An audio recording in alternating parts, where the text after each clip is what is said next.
हर साल लाखों student exam देते हैं, लेकिन क्या आपने कभी सोचा है ये पूरा सिस्टम काम कैसे करता है और इस पूरे सिस्टम के पीछे कौन होता है?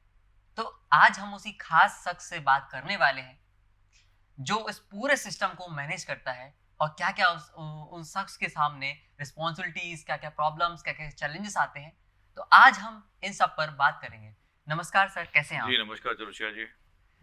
Sir, as a exam controller आप बुंदेलखंड विश्वविद्यालय में आप नियुक्त हैं और बुंदेलखंड विश्वविद्यालय में 350 से ज़्यादा कॉलेजेस हैं और उन सभी की परीक्षाओं को सही तरीके से कार्यान्वयन करना वो आपका दायित्व होता है।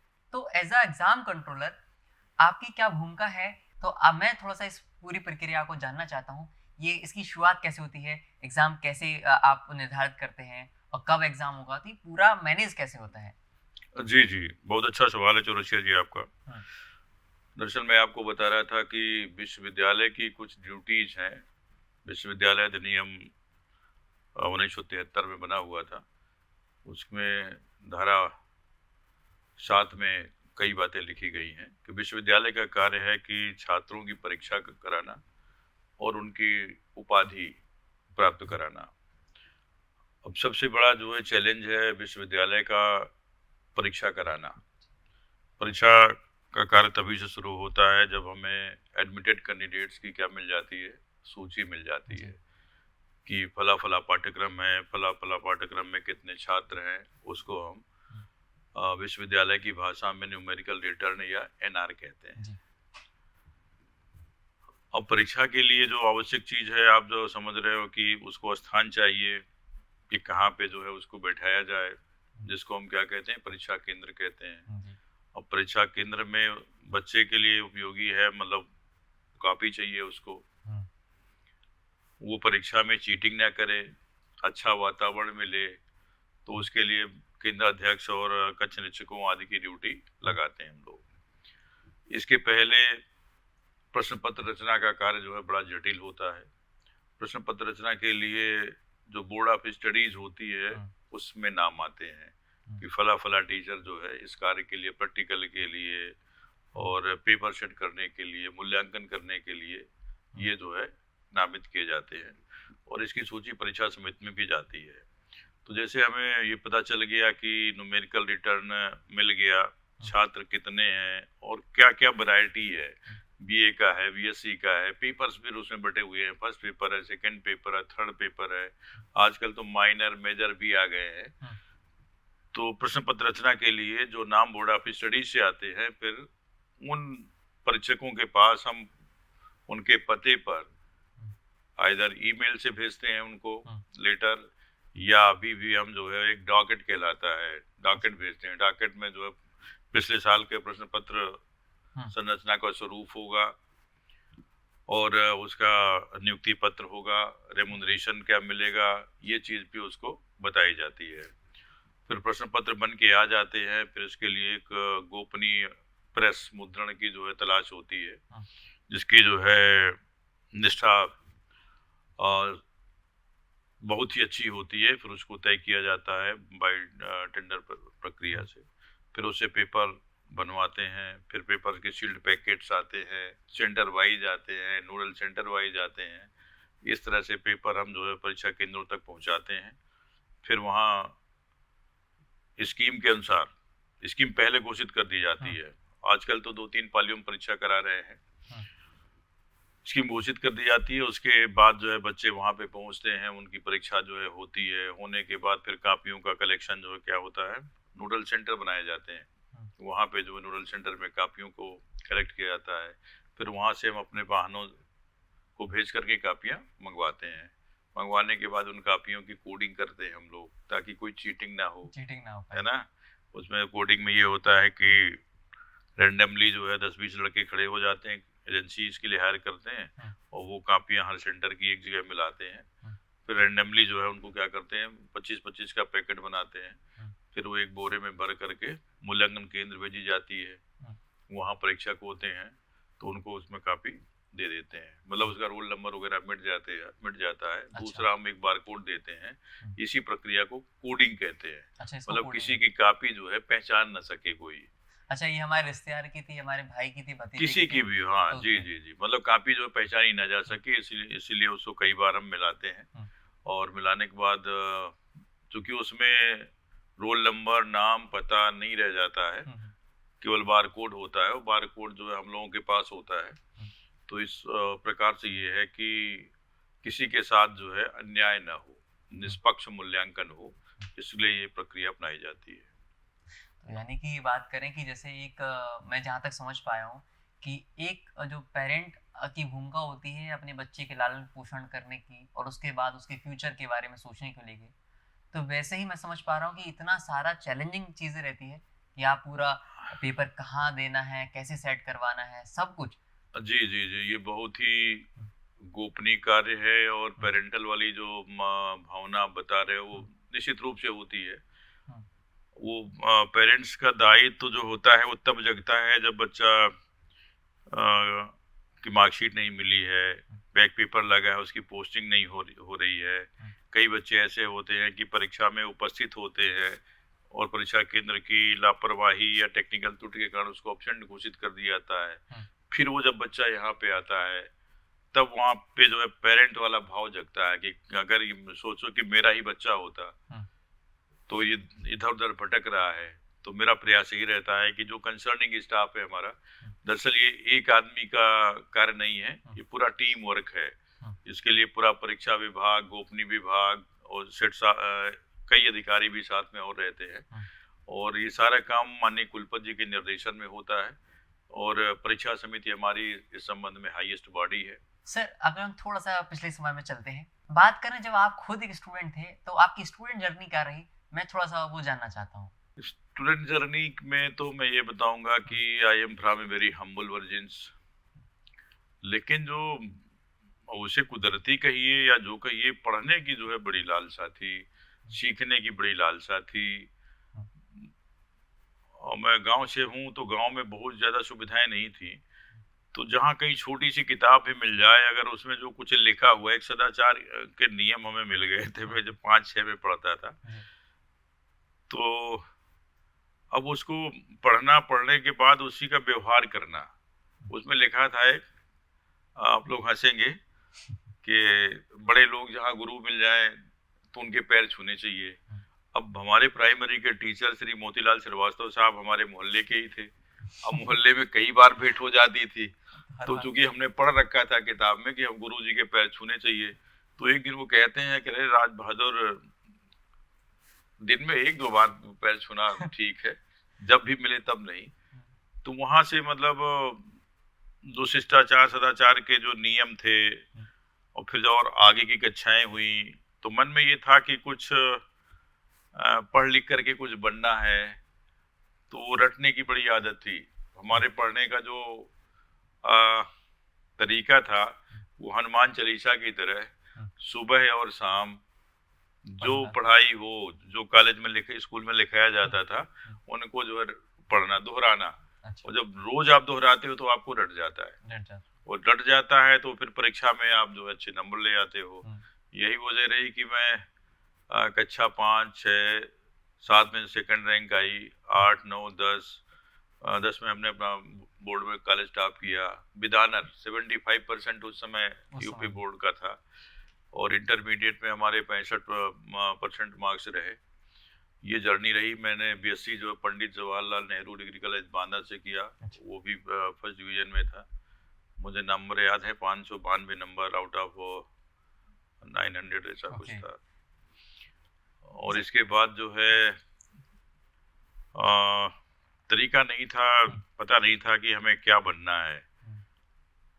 मतलब तो पहले नहीं था कि। पहले नहीं पता था कि क्या बनना है। तो हाँ, जब हम बांदा में हम जहाँ रहते थे, वहाँ पे एक शुक्ला जी और एक मेरे मिश्रा जी, मतलब वो एमएससी के छात्र थे। तो उनकी चर्चा होती थी आपस में कि आईएफएस बनने की, इंडियन फॉरेस्ट सर्विसेज। अच्छा। तो उसमें फिजिक्स और मैथ्स उन्होंने ले रखा था। तो हम उनकी चर्चा सुनते थे, तो हमें लगता था कि I will also become an IFS officer.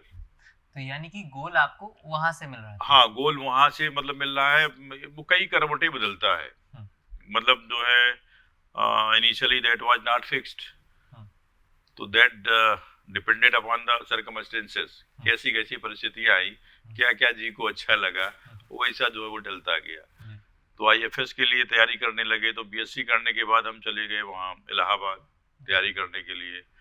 कुछ आर्थिक तंगी कहिए या ये कहिए कि पढ़ाने का पैशन, तो हमने कहा हम ट्यूशन करेंगे, अपना खर्चा खुद उठाएंगे। तो ट्यूशन करने के लिए जहाँ गए तो कई लोगों ने कहा कि व्हाट इज योर क्वालिफिकेशन, तो हमने कहा कि आई एम सिंपली बीएससी। उन्होंने कहा I am so sorry, Kumar coaching Kydganj की, मुझे अभी याद है वो। तो फिर हम लौट के वहाँ से आए, तो फिर हमने एमएससी में दाखिला लिया, और unfortunately I was late. Deepawali के आसपास की बात थी, उस समय रेगुलर एडमिशन बंद हो गए थे। तो वहाँ के जो पंडित जैन डिग्री कॉलेज बांदा के एक दीक्षित जी बाबूजी थे, उन्होंने कहा कि अरे भाई राज बहादुर, तुम ऐसा करो प्राइवेट एडमिशन ले लो, गणित से एमएससी हो जाती है हमारे यहाँ। अच्छा। तो मैंने प्राइवेट में एडमिशन लिया और पढ़ाई शुरू की, और अगले साल मुझे ट्रेजरी में नौकरी मिल गई, यानी कोषागार में बांदा में सहायक लेखाकार के पद पर मुझे काम करने का अवसर मिला। अब चूंकि एमएससी पार्ट 1 हो चुका था, तो एमएससी फाइनल का जब परीक्षा फॉर्म भरने की बात आई, तो लोगों ने बताया वहाँ पे कि भाई आपको अपने नियोक्ता से क्या लेनी होगी, अनुमति लेनी होगी। तो हम एप्लीकेशन लेके गए, तो at that time mister Sheetladeen Maurya साहब हमारे ट्रेजरी अफसर थे, उन्होंने कहा क्या बनना चाहते हो। तो हमने केवल टीचर के ख्वाब देखे थे कि टीचर बनना है हमको। तो उन्होंने ये कह दिया कि अरे टीचर बन के क्या करोगे, अधिकारी बनो, तो तमाम शिक्षकों से तुम्हारा पाला पड़ता रहेगा। तो that was the turning point. मतलब वहाँ से फिर हमने जो है पीसीएस, आईएएस, मतलब सिविल सर्विसेज के लिए मुड़े। और चूंकि मैं साइंस का विद्यार्थी था, तो फिजिक्स और मैथ्स लेता था। तो एक मेरे कजिन थे इलाहाबाद में, यूडीए हाँ हो गए थे, तो उनके यहाँ मैं गया, तो उन्होंने पूछा कि तुम तैयारी कर रहे हो, कौन कौन से विषय लिए हो। तो मैंने कहा भैया मैंने फिजिक्स और मैथ्स ले रखा है। कहें दैट इज टू टफ, एक विषय ह्यूमैनिटीज का कर दो। तो फिर ह्यूमैनिटीज में हमने किया वो हिस्ट्री किया। तो ये जो है 94 की बात है, पहली बार जो है प्री क्वालिफाई कर गए। फिर 1996 में सिविल सर्विसेज आईएएस वाला क्वालिफाई किया। फिर वो सिलसिला जो चलता रहा, और 1999 में हमारा पेशकार, मतलब वो इक्विवेलेंट टू नायब तहसीलदार, पर्वतीय संवर्ग में हुआ था। अच्छा। उत्तराखंड में। लेकिन जब शायद नवंबर में राज्य बन गया, उत्तराखंड राज्य बन गया, तो वहाँ पे ज्वाइनिंग हम लोगों को नहीं दी गई। फिर असिस्टेंट प्रोफेसर का एग्जाम हमने दिया, 2003 में परीक्षा हुई, 4 में रिजल्ट आया। 2005 में हमने 2 जुलाई 2005 को छत्रपति साहू जी महाराज विश्वविद्यालय कानपुर नगर में ज्वाइन किया। और फिर वहीं से जर्नी हमारी, डिप्टी रजिस्ट्रार में प्रमोशन हुआ, फिर वहाँ हमें परीक्षा नियंत्रक बनाया गया। 12 साल हमने वहाँ पे कार्य किया। आप यानी फुल डेडिकेशन के साथ आप आगे बढ़ते गए। हाँ। और जो ऊपर वाले ने भी आपका साथ दिया कि आप जहाँ बढ़ते गए, और लाइफ में चैलेंजेस भले ही आए, लेकिन आप बढ़ते गए, आपने चैलेंजेस का सामना किया। तो आज की जो जनरेशन में, आज के जैसे कि पहले जो बात करें उस जनरेशन में, तो उस जनरेशन में भटकाव कम था, लाइक सोशल मीडिया का हो या फिर विभिन्न प्रकार की और चीज़ें नहीं थी। तो एक बच्चा एक सही पाथवे पर चलता था, थोड़ा बहुत डिस्ट्रैक्शन होता था। लेकिन आज की जनरेशन में बच्चे के पास भटकाव बहुत है, तो आज आप उसको कैसे गाइडेंस देना चाहेंगे? एक्चुअली महात्मा बुद्ध ने कहा था कि आनंद, इस संसार जो है क्षण क्षण बदल रहा है, परिवर्तन है। हमारी जर्नी जो है गुफाओं से शुरू हुई है। आदि मानव वाली जो स्थिति थी, वहां से हम लोग यहाँ तक जर्नी तय करते हुए आए हैं। तो उस समय जो था वो चैलेंजिंग था, लेकिन आज हम बैठ के देख रहे हैं तो लग रहा है that was not a challenge. लेकिन वो चैलेंज उस समय के लिए भी था। आज के दौर में देखें तो चैलेंज बढ़ी है, और उसको जो है जीतने के लिए संसाधन भी बढ़े हैं। लेकिन जिस लगन, उत्साह की आवश्यकता उस समय के साधक को थी, वही आज के साधक को भी है।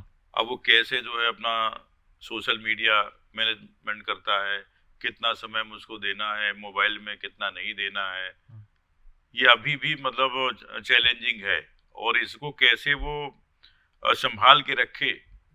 पहले तो अपना लक्ष्य तय कर ले, लक्ष्य तय करने के बाद करना क्या है उसको, जो जो मटेरियल उसके लिए आवश्यक है, जितना समय आवश्यक है, डिवोशन आवश्यक है, वो अगर वो देगा तब तो सफल होगा, अदरवाइज सफल होने की गुंजाइश नहीं है। आज समस्या इस बात की भी है कि पहले रिसोर्सेज लिमिटेड थे, लेकिन आज इंटरनेट रिसोर्सेज भरे पड़े हैं। आज बच्चा कंफ्यूज हो जाता है कि किसको हम चूज करें और किसको चूज नहीं करें। तो उसमें आप क्योंकि क्या हम कहना चाहेंगे कि लाइक इसमें कैसे बचाव करें, उस भटकाव से कैसे बचाव हो? दरअसल हम किसी ओर बढ़ते हैं जब, तो एक उत्साह होता है। दुनिया चमत्कार की है, हमारे अंदर जो है काम, क्रोध, लोभ, मोह, मद मत्सर, घमंड है। तो अपनी इच्छाओं की पूर्ति के लिए आदमी एक प्लेटफॉर्म का चयन करना चाहता है। अब वो चयन करेगा तो पूरा उत्साह उसमें होना चाहिए, लगन होनी चाहिए, और उसको ये जानना चाहिए कि जो है अगर मैं भटका तो मैं रेस जीत नहीं सकता हूँ। वो कछुआ और खरगोश वाली कहानी है ना, कि जो सतत प्रयास करेगा, निरंतर लगा रहेगा अपने लक्ष्य की ओर, वो जो है निश्चित रूप से सफल होगा। आज के दौर की जो चुनौतियां वो सबके लिए है ना, हर साधक के लिए वही चुनौतियां है। ये एक तपस्या है एक तरह की, जो क्या छोड़े क्या पकड़े। अच्छी चीजों को जो पकड़ेगा, अच्छी बातों का इस्तेमाल करेगा, वो आगे बढ़ेगा, वो निश्चित ही सफल होगा। और एट ए टाइम आप सब कुछ करना चाहते हो तो मुझे नहीं लगता कि आपकी नाव पार होगी। तो मेरा सबको यही संदेश है कि आपने जो बाहरी आवरण में देखा है कि मुझे आईएएस बनना है, आईपीएस बनना है, डॉक्टर बनना है, इंजीनियर बनना है, अच्छा किसान बनना है, अध्यापक बनना है, कुलपति बनना है, जो भी बनना है, दिल से बनो। तो उस बनने के लिए क्या क्या आवश्यक है, वो चीजें आपको पहले समझनी चाहिए, फिर उनको अपने लाइफ में उतारना चाहिए। कहीं मैंने पढ़ा था कि जो तुम होना चाहते हो वैसा बिहेव करना शुरू करो, जैसा तुम होना चाहते हो जैसा आप बनना चाहते हो वैसा बिहेव शुरू करो आप, तो अपने आप जो है वो काबिलियत आ जाती है। दैट इज इनकलकेटेड, आती है, रंग लाती है हिना पिस जाने के बाद। क्या बात है। तो थोड़ा सा मैं आपकी शेरो शायरी की थोड़ी सी दास्तां पे बात कर लेता हूँ। आप एज अ टॉपर स्टूडेंट रहे, जैसा कि आपकी जर्नी से पता चलता है।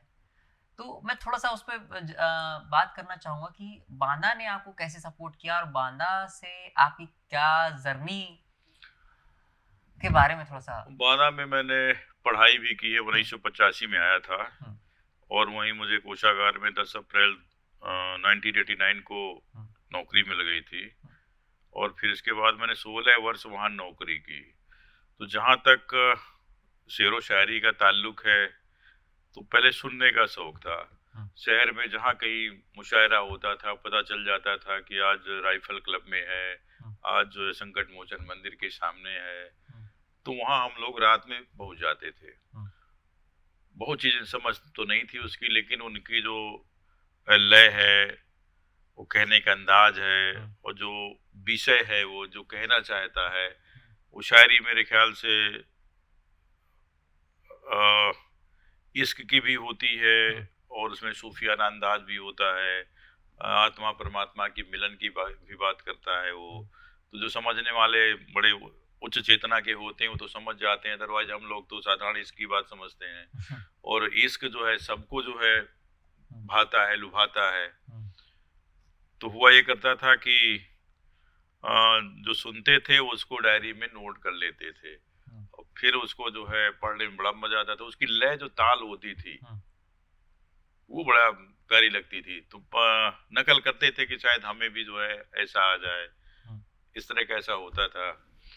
फिर जो है एंकरिंग का शौक कैसे हुआ, हम अपने कोषागार में थे तो हम महामंत्री का चुनाव लड़े। अच्छा। तो कर्मचारियों का यूनियन का होता है, तो वहाँ जो है हमें महामंत्री बनने का अवसर मिला।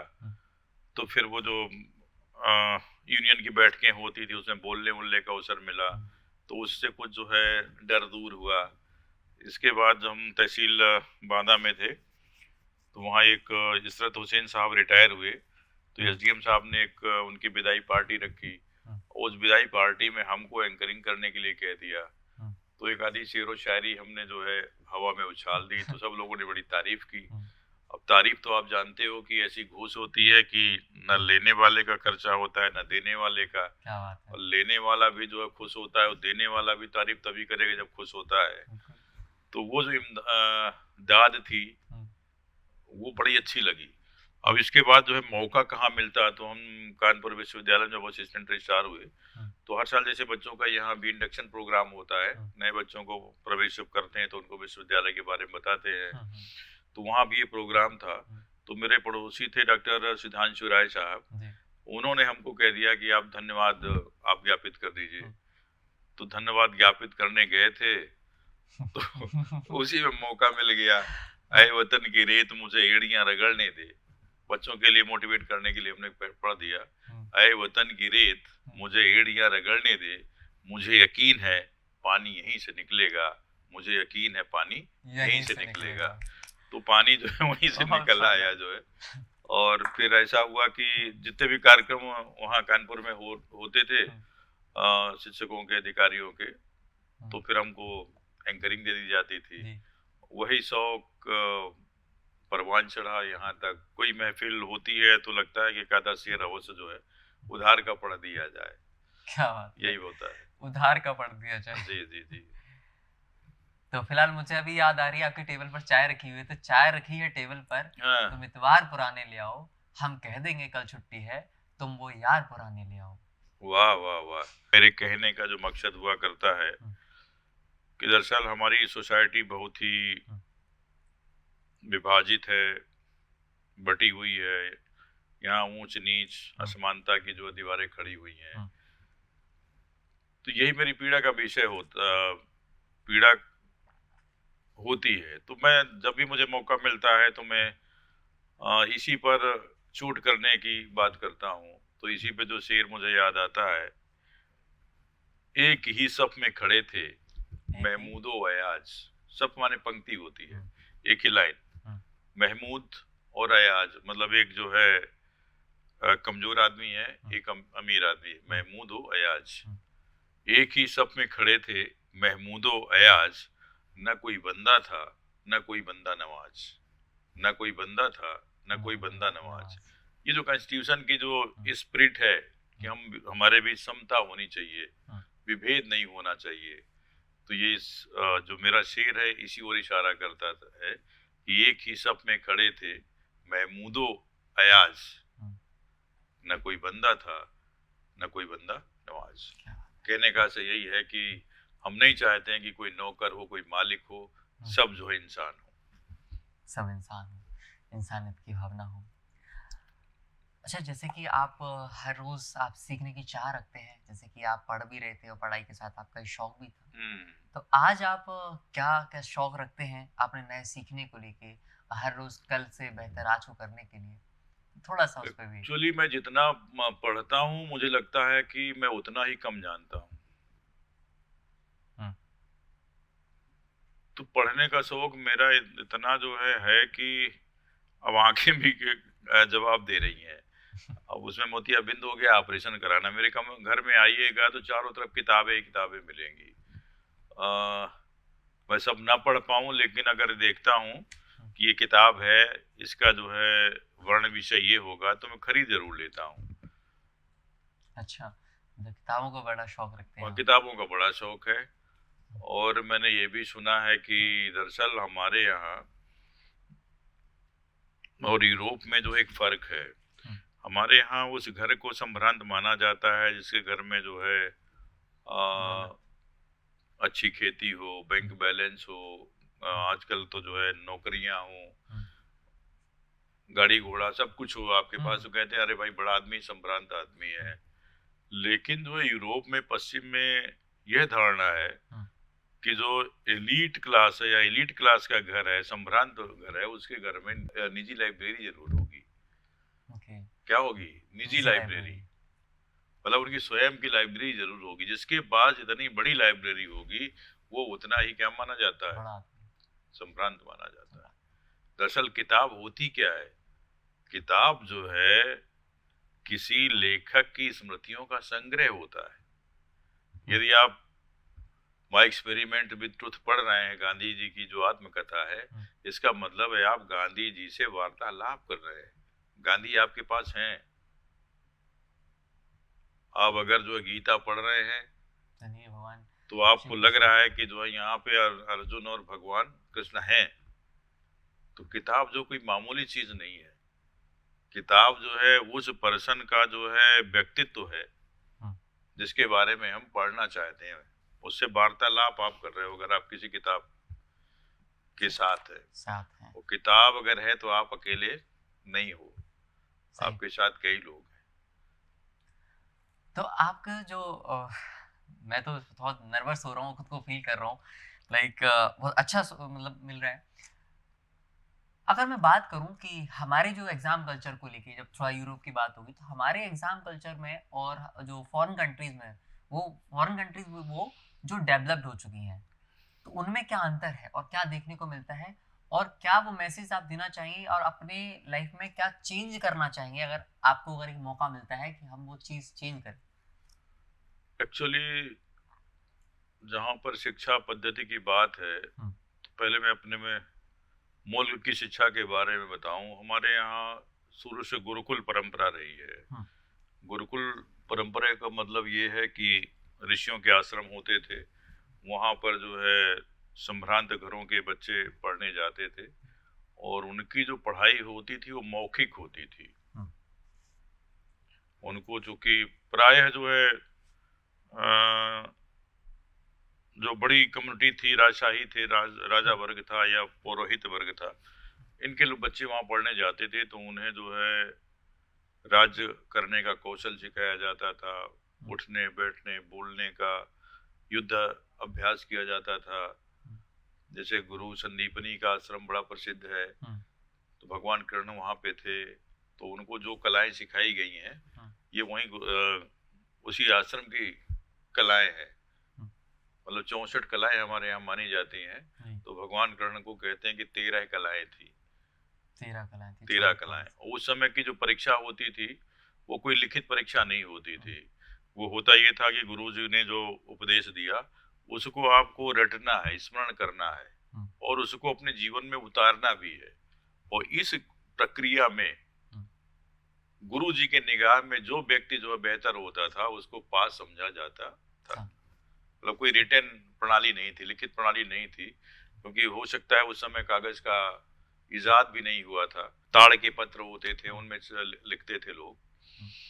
फिर अगर हम इधर आए तो परीक्षाएं, अगर चाणक्य को पढ़े तो वहां पर जो कुछ परीक्षाएं मिली है, जैसे आईएएस की परीक्षा होती है ना आजकल, पहले प्रीलिम्स होगा, मेंस होगा, इंटरव्यू होगा।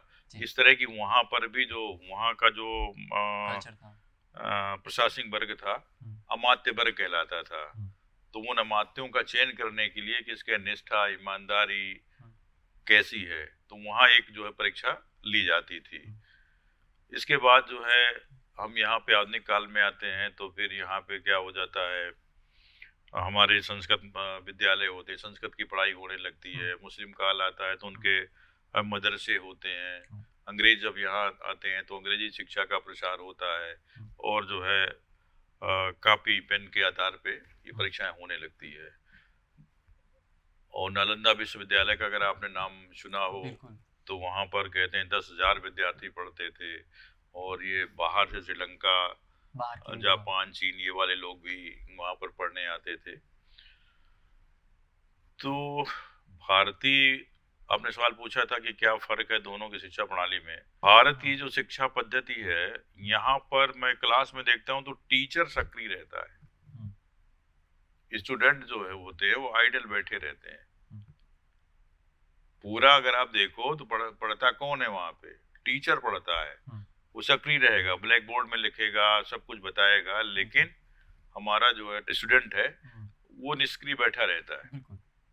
और वेस्टर्न में जाएंगे तो वहाँ टीचर निष्क्रिय होता है और स्टूडेंट जो है एक्टिव रहता है। टीचर केवल गाइड करता है वहाँ पे, मतलब उस जो है प्रश्न को, उस पाठ्य को पढ़ने का प्रयास वो करता है, उसको जहाँ पे जिज्ञासा होती है वो जो है पूछता है पूछता है टीचर से। टीचर से। और हमारे यहाँ हम्म, टीचर पढ़ता है पूरा। अगर और उसको कई कई अच्छे बच्चे होते हैं वो पूछ लेते हैं, हम्म, अदरवाइज जो है 60 की कक्षा में 5 पूछ लेते हैं। 5 पूछ लेंगे, बाकी जो आइडल बैठे रहते हैं। हम्म, तो एक तो ये अंतर है। और अगर ये बात करें कि अगर ये टीचर्स, अगर आप मैसेज टीचर्स को देना चाहें कि इसका सॉल्यूशन क्या हो सकता है, तो थोड़ा सा सॉल्यूशन के बारे में आप, क्योंकि हो सकता है टीचर्स भी हमारे हाँ, इस पॉडकास्ट को हमारे देख रहे हो। टीचर्स जो है बहुत अच्छे लोग हैं, जी बहुत अच्छा वो अध्ययन अध्यापन का प्रयास करते हैं। जी लेकिन कुछ परिवर्तन हुआ है, ये वक्त का तकाजा है या कहें क्या कहें। जब भी हम किसी कॉलेज में जाते हैं, परीक्षा केंद्रों में जाते हैं, तो देखते हैं कि बहुत कम बच्चे जो है आ रहे हैं। अब वो गुरु के गुरुत्व में कमी आई है या शिष्य के शिष्यत्व में कमी आई है, ये पड़ताल का विषय है। और या दूसरी बात ये है कि कॉलेजेस की संख्या भी बहुत ज्यादा हो गई है। जी पहले हम लोग अपने जनपद बांदा में देखते हैं कि दो एडेड कॉलेज थे, हम्म, वहाँ एडमिशन के लिए जो है लाइन लगानी पड़ती थी। हम्म, लेकिन अब जो है सेल्फ फाइनेंसिंग कॉलेजेस का दायरा इतना बढ़ गया है कि लोगों को बच्चे नहीं मिल रहे। जहाँ तक मेरी थोड़ी समझ है, थोड़ी बहुत भी, जहाँ मैं देख पा रहा हूँ कि जितना एआई हमारे लिए सुविधाजनक हो गया है, कहीं न कहीं वो श्राप भी बनता जा रहा है। कि जैसे कि बच्चों की जो, जैसे पहले टीचर्स का ना और स्टूडेंट का बहुत अच्छा कनेक्शंस रहता था। मैं ज़्यादा पुरानी बात नहीं कर रहा हूँ, मैं यही 10-5 साल पुरानी पीछे चला जाता हूँ। तो टीचर से बच्चा पूछता था, बच्चे से टीचर पूछते थे कि क्या किया, नहीं किया। और आज देखता हूँ कि आज वो टीचर स्टूडेंट का उतना नाता कम रह गया है। और देखते हैं कि एआई, अरे यार मैंने अगर ये क्वेश्चन नहीं भी पूछ पाया, अगर सर से नहीं बात हो पाई, चैट एआई से जीपीटी पूछ या लूंगा। एआई है हमारे पास, मुझसे पूछ ले रहा हूँ। तो अब एआई पर आप क्या कहना चाहेंगे? एआई दरअसल इसका इस्तेमाल अगर जो है हम हेल्पिंग हैंड के रूप में करें तो बेहतर है, हम्म, और एआई को हम मास्टर न बनने दें। हम्म, मेरा संदेश यही है कि एआई की आप हेल्प ले लीजिए, जहाँ पर जानकारी और कहीं किसी प्लेटफॉर्म में सुलभ नहीं है, आप उससे ले लीजिए। लेकिन ये ध्यान रखें कि विज्ञान जो है वरदान के साथ साथ अभिशाप भी होती है। हम्म, तो इसका बहुत ही सजगता के साथ इस्तेमाल की जाने की जरूरत है कि ये कहीं हम पर ही ना हावी हो जाए, हम इसके गुलाम ना हो जाए। हम्म, क्योंकि दरअसल हम पढ़ाई लिखाई जो सब कुछ कर रहे हैं ना, अल्टीमेटली किस बात के लिए कर रहे हैं? इस बात के लिए ना कि हमारा जीवन सुखमय शांतिपूर्वक कटे, जी वे उद्देश्य है ना। तो अगर कोई भी चीज हो, कितनी अच्छी हो, अगर मेरे सुकून को छीनती है, मेरे शांति को छीनती है, तो उसका इस्तेमाल हमें नहीं करना चाहिए। तो मैं अपने शिक्षक कम्युनिटी और स्टूडेंट कम्युनिटी को यही सलाह देता हूँ कि एआई बेशक जो है हेल्पफुल है, लेकिन हम इसकी इतनी हेल्प ना ले लें कि हम इसके जो है गुलाम हो जाएं और ये हमारी मास्टर हो जाए, हमारी लाइफ को ये गाइड करने लगे। और हमारा जो लाइफ का मूल मंत्र है कि I have to live joyfully, I have to live in peace, वो न कहीं खो जाए। सर थोड़ा सा मैं एक प्रश्न आपकी मैनेजमेंट से लेके पूछना चाहता हूँ कि आप जैसे कि, मेरा यू चर्चा छोटा सा एक प्लेटफॉर्म है, आप सर कैसे मैनेज करते हैं कि लाइक आप पूरे बुंदेलखंड विश्वविद्यालय में 350 से ज़्यादा कॉलेज आते हैं, उनको मैनेज करना, लाइक क्योंकि जब मैं चीज़ों को मैनेज कर रहा होता हूँ या कोई भी चीज़ों को मैनेज करता है तो एनजाइटी होता है, प्रेशर आ रहा होता है। उन सभी चीज़ों से आप कैसे निकलते हैं? और आप इतनी बड़ी टीम को आप चला रहे हैं, तो कैसे खुद को एक्चुअली कंट्रोल रखते हैं? हाँ, होता ये है कि जब भी कोई कार्य होता है उसके लिए एक सेट रूल्स होते हैं। हम्म, हमें कोई कार्य करना है, कोई योजना बनानी है, परीक्षा कराना है, या प्रशासन के हैं, हम्म, जहाँ कहीं भी आप देखोगे उससे निपटने के लिए एक सेट ऑफ रूल्स होते हैं, उसको नियमावली आदि कहते हैं। हम्म, तो सबको पहले उससे अवेयर किया जाता है कि it is to be done, hmm, and how it is to be done, and who will it do, hmm, कौन करेगा, कैसे करेगा, और क्या करेगा? क्या करेगा। ये उनको डूज और डोंट्स जो है हम्म, बता दिए जाते हैं। हम्म, जब हम डूज और डोंट्स बता देते हैं, इसके बाद तो बड़ा मॉनिटरिंग करनी होती है, किसने जो है सही किया तो बड़ी अच्छी बात है, गलत किया तो कैसे गलत हुआ, hmm, that candidate, that person should be punished. Hmm, तो कुछ जो डर और प्यार का जो मिश्रण है, उसी से काम ये किए जाते हैं। और इसके लिए पूरी एक टीम है। मेरे साथ जो है 2 डिप्टी रजिस्ट्रार हैं इस समय, एक असिस्टेंट रजिस्ट्रार है और एओज भी हैं, प्रशासनिक अधिकारी जिन्हें हम कह रहे हैं। एक पूरा अमला यहाँ का है और फिर जो कॉलेजेस में परीक्षा होती है वहाँ पर जो प्रिंसिपल है, प्रधानाचार्य है, टीचर्स हैं, they are also part of the university, they cooperate us, okay. तभी ये सब संभव हो पाता है। आपको माननीय कुलपति जी की गाइडेंस आपको कैसा लगता है? माननीय कुलपति जी से बेहतर प्रशासक हमें आज तक नहीं मिला है। मैंने उन्हें देखा है कि आप अब काम करने के साथ साथ एक व्यक्ति में भरोसा आ जाता है कि ये काम ठीक करेगा। शायद ऐसा हुआ होगा तो हम कोई भी चीज़ अर्जेंट नीड की आवश्यक है तो टेलीफोन से बात कर लेंगे या उनको जो मोबाइल में व्हाट्सएप के माध्यम से भेज देंगे और वो तत्काल ओके करते हैं। तो मतलब कार्य करने में कोई जो है बाधा नहीं आती है, रुकता नहीं है। और हमारे कुलपति जी मतलब एट एनी आवर जो है उपलब्ध रहते हैं। वो कहीं बाहर गए हों और किसी उसमें सेमिनार में हो, कॉन्फ्रेंस में हो, तो फिर वो पलट के कॉल बैक करते हैं। इतना बेहतरीन जो है प्रशासक हमको नहीं मिला, तो इसलिए कोई काम नहीं रुकता है। अच्छा, थोड़ा सा मैं विश्वविद्यालय की पेरेंटिंग के लिए बात करता हूँ, जहाँ पर 23 से ज़्यादा स्टेट के बच्चे हमारे विश्वविद्यालय में पढ़ रहे हैं। तो उसमें हमारे विश्वविद्यालय की पेरेंटिंग को लेके किस तरीके से योगदान है? अब दरअसल बच्चे आते हैं हमारे यहाँ पढ़ते हैं तो हमारे निभाने के लिए दोहरी भूमिका है। एक तो हमको जो है उनका टीचर, गाइड सब कुछ बनना है, और एक जो पेरेंट्स वाला, संरक्षक वाला भाव होता है वो भी जो है पीछे से रखना है। मतलब हॉस्टल में बच्चे रहते हैं, उनकी क्या समस्या है, क्या नहीं समस्या है, उनकी सुरक्षा, ये सारी बातें हमारे कुलपति जी अपने संज्ञान में लेते हैं और लेकर के जो यथासंभव मदद है पूरी की जाती है। और बच्चों को पढ़ने के लिए उत्साहित करने के लिए तो कुलपति जी तरह तरह के प्रोग्राम कराते हैं, उनकी फैकल्टी ऑफ माइंड डेवलप हो। इतने सेमिनार, इतने सिम्पोजियम होते हैं कि अगर बच्चा उनमें जो है पूरी रुचि के साथ, उत्साह के साथ भाग ले तो उसके चेतना का विकास होने से कोई रोक नहीं सकता है। वो सारा खेल चौरसिया जी चेतना का है, चेतना का है, कॉन्शियसनेस का है। सवाल है कि कभी कभी परीक्षाओं में ऐसा होता है कि प्रश्न पत्र में त्रुटि हो जाती है या प्रश्न पत्र आउट ऑफ सिलेबस से दिया जाता है, तो आप 1 घंटे में उसकी परीक्षा पुनः क्यों नहीं कराते हैं? तो दरअसल एक बहुत ही कम्बरसम प्रोसेस है। 1-2 बच्चे तो होते नहीं हैं कि हम जो है उसका पेपर पहले से बनाए रखे हुए हैं और जो है उसका बांट दें। तो इसमें परंपरा ये है कि अगर कोई प्रश्न गलत आया है तो उसके लिए हम एक कमेटी बैठाएंगे। कमेटी अगर ये कहेगी कि हाँ प्रश्न पत्र इतने नंबर का जो है गलत है, तो उसमें वो नंबर बच्चे को हम देते हैं। और अगर कोई क्वेश्चन आउट ऑफ सिलेबस का सवाल आता है तो उसकी भी जो है पहले किससे जांच कराते हैं? जो प्रासनिक है, जिसने प्रश्न पत्र की रचना की है, उससे पूछेंगे कि भाई छात्रों ने शिकायत की है कि आपका जो प्रश्न पत्र है वो आउट ऑफ सिलेबस है। तो फिर वो अपना देगा। अगर ईमानदार है, बता देता है कि हाँ साहब जो है 1 question 2 question out of syllabus हैं, तो उसी के अनुसार जो है हम मार्किंग बच्चे को अलग से दे देंगे।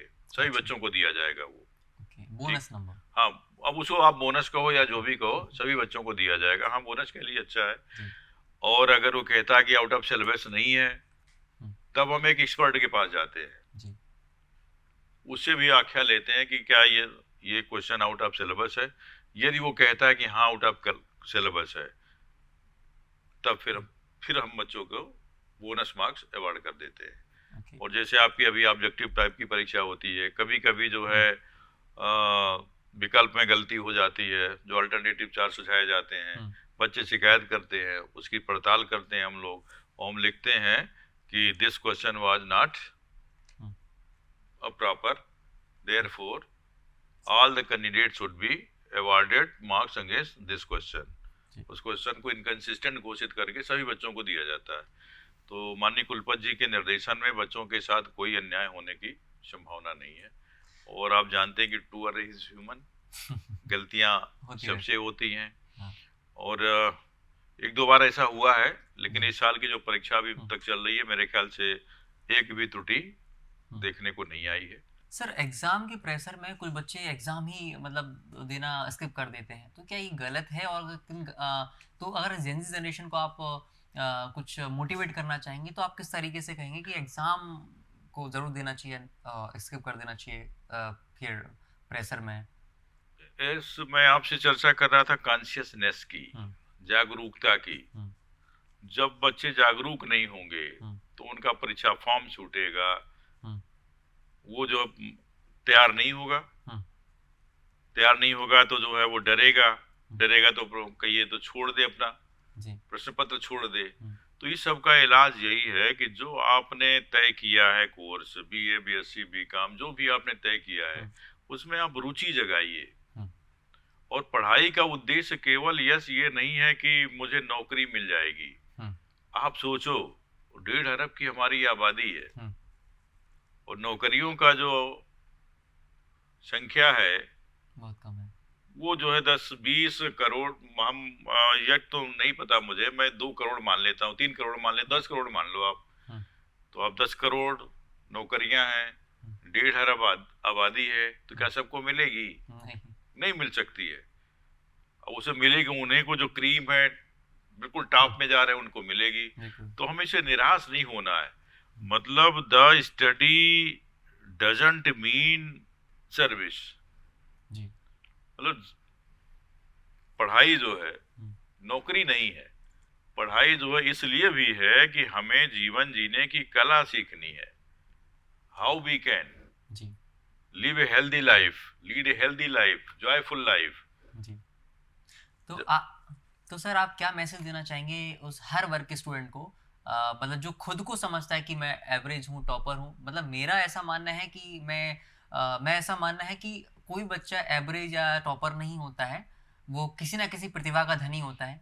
या फिर अगर कोई मछली है तो वो बहुत अच्छा तैर सकती है, और जो कछुआ है वो तैर नहीं सकता, लेकिन वो जमीन पर अच्छे तरीके से कंसिस्टेंट होकर वो चल सकता है। तो आप बच्चों को क्या मैसेज देना चाहेंगे, उसको क्या करना चाहिए? ऐसा बहुत अच्छा सवाल है आपका। आपने कहा कि सबकी जो योग्यता है, सबकी जो अभिरुचि है, रुचि है, वो अलग अलग होती है। जी। हम लोग अपना लक्ष्य दुनिया का चमत्कार देख करके भी बनाते हैं।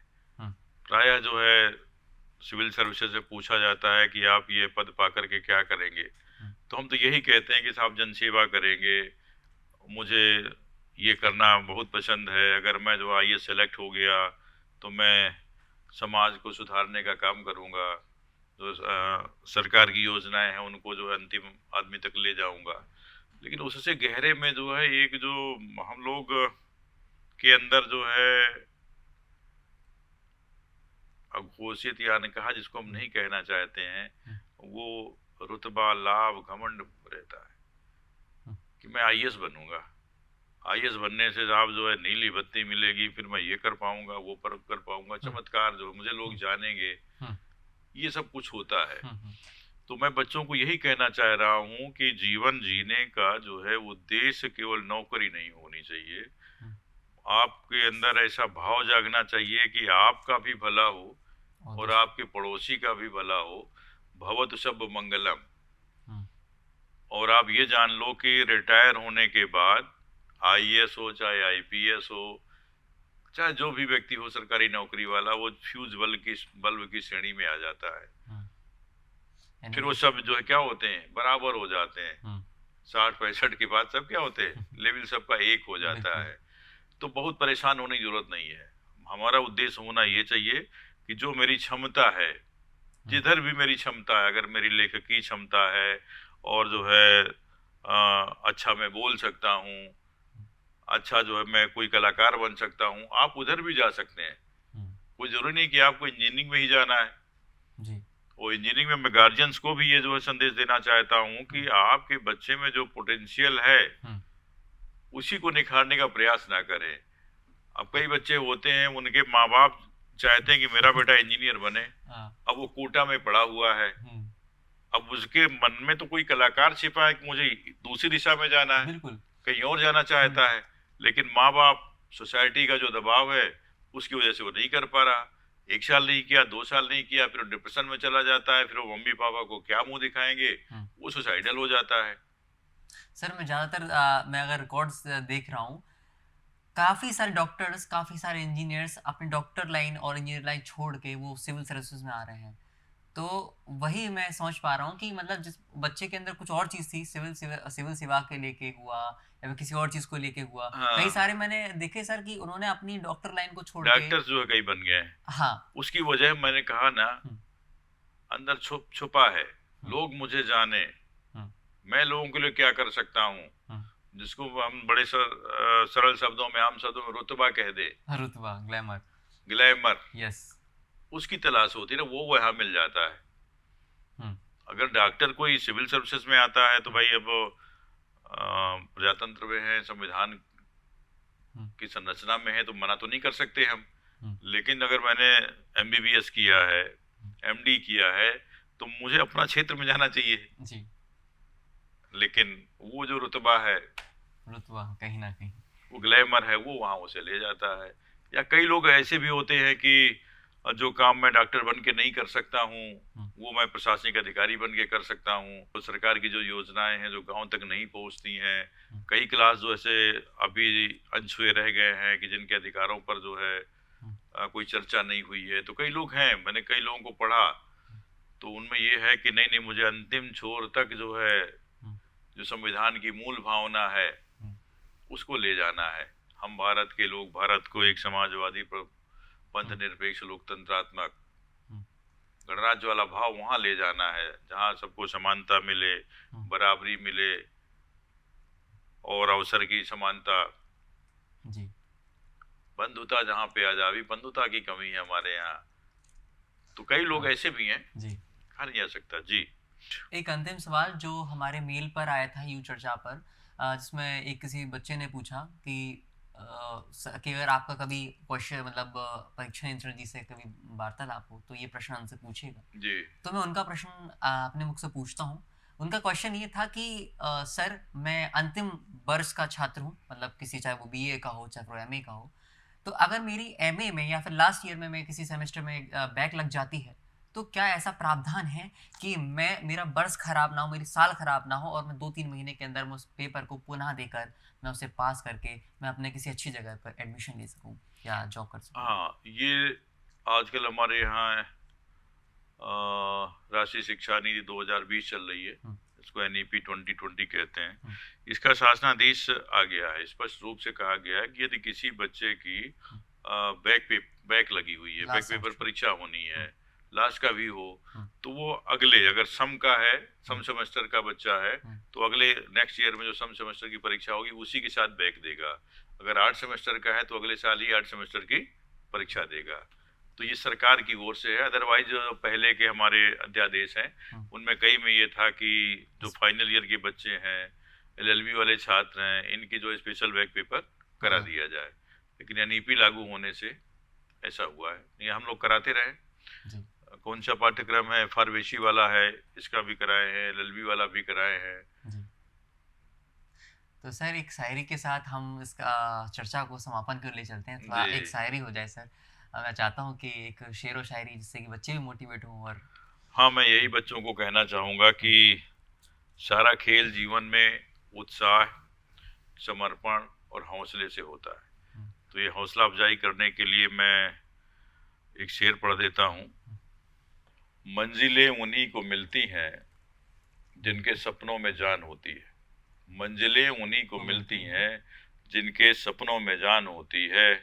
पंखों से कुछ नहीं होता, हौसलों से हौसलों उड़ान होती है, हौसलों हौसलों से। से उड़ान होती है।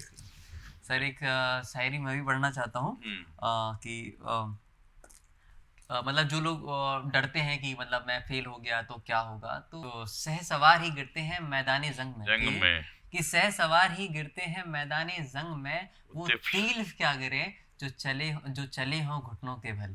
तो गिरते मैंने। हैं शेषवार ही मैदानी जंग में, हाँ, वो तिफ़्ल और तीक्ष्ण है, तिफ्ल सॉरी। मतलब छोटा बच्चा, हाँ, वो तिफ्ल क्या गिरे हाँ, जो घुटनों के बल चले। चले हो। बहुत अच्छा लगा भाई ये साहब से बात करके।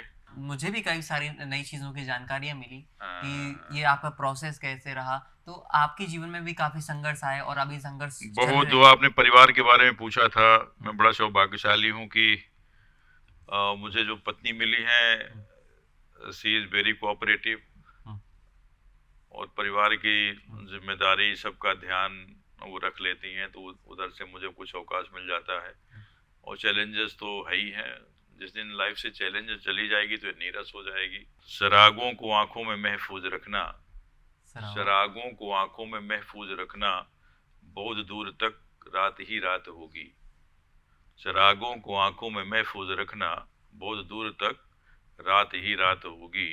मुसाफिर हो तुम भी, मुसाफिर हैं हम भी, फिर किसी मोड़ पर मुलाकात होगी, फिर किसी मोड़ पर मुलाकात होगी। Thank you.